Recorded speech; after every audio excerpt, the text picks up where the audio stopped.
আসসালামু আলাইকুম সবাইকে। আজকে আমরা এডুকেশন রিলেটেড ভোকাবুলারি পড়ব। নতুন বছরের সবাইকে শুভেচ্ছা। নতুন বছর সবার ভালো যাক। শুরু করি। ফিলোসফি অর্থ দর্শন। Philosophy is a particular system of beliefs. দর্শন দর্শন হলো বিশ্বাসের একটি বিশেষ পদ্ধতি বা ব্যবস্থা। পোস্ট গ্রাজুয়েট অর্থাৎ স্নাতকোত্তর। He has got a postgraduate degree in microbiology. তিনি স্নাতকোত্তর ডিগ্রি অর্জন পেয়েছেন মাইক্রোবায়োলজিতে। ভ্যালিডিকশন অর্থাৎ বিদায় সম্ভাষণ। He waved in valediction and closed the door quickly. সে ধুলো দিয়ে দ্রুত দরজা বন্ধ করে দিল। পিউপিল অর্থাৎ শিষ্য বা ছাত্র। The school has over 400 pupils. এই স্কুলটিতে 400 বেশি ছাত্র রয়েছে। কোয়ালিফিকেশন অর্থাৎ যোগ্যতা। Tell us about your academic qualification please. আপনি আপনার একাডেমিক যোগ্যতা দয়া করে আমাদেরকে বলুন। স্কলারশিপ অর্থাৎ ভিত্তি। He achieved a scholarship to study at Oxford. সে একটি বৃত্তি অর্জন করেছে অক্সফোর্ডে পড়াশোনার জন্য। স্টাডিজ অর্থাৎ অধ্যয়নশীল। You are students but still not studies. তুমি একজন শিক্ষার্থী কিন্তু এখন পড়াশোনা করছো না।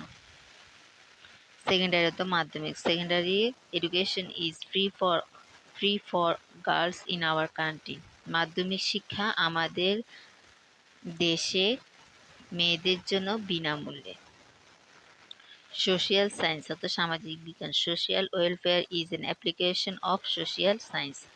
সামাজিক কল্যাণ হলো সামাজিক বিজ্ঞানের প্রয়োগ। স্ট্যাটিস্টিক অর্থ পরিসংখ্যান। The city is most shock in statistic is its infant mortality rate. শহরের পরিসংখ্যানে আশ্চর্যজনকভাবে শিশুর মৃত্যুহার বেশি। সিলেবাস তো পাঠ্যসূচি। Have you got next year syllabus? তোমার কি আগামী বছরের সিলেবাস আছে? টেকনিক্যাল অর্থ কারিগরি। Technical education is a must for a country. কারিগরি শিক্ষা একটি দেশের জন্য আবশ্যক। টেক্সট বুক অর্থ পাঠ্যপুস্তক। Every student should follow the text book properly. প্রত্যেক শিক্ষার্থীর উচিত টেক্সট বুক ভালোভাবে অনুসরণ করা। থিসিস অর্থ গবেষণামূলক প্রবন্ধ। You have to make a thesis to get a good degree. তুমি একটি গবেষণামূলক প্রবন্ধ তৈরি করতে পারলে একটি ভালো ডিগ্রি অর্জন করতে পারবে। ভ্যাকেশন অর্থ ছুটি বা অবকাশ। They went to Sundarban on vacation. তারা সুন্দরবন গিয়েছিল ছুটিতে। আমাদের ক্লাসটা কেমন লাগলো কমেন্ট বক্সে জানাবেন।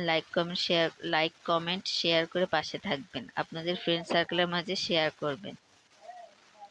আল্লাহ হাফেজ।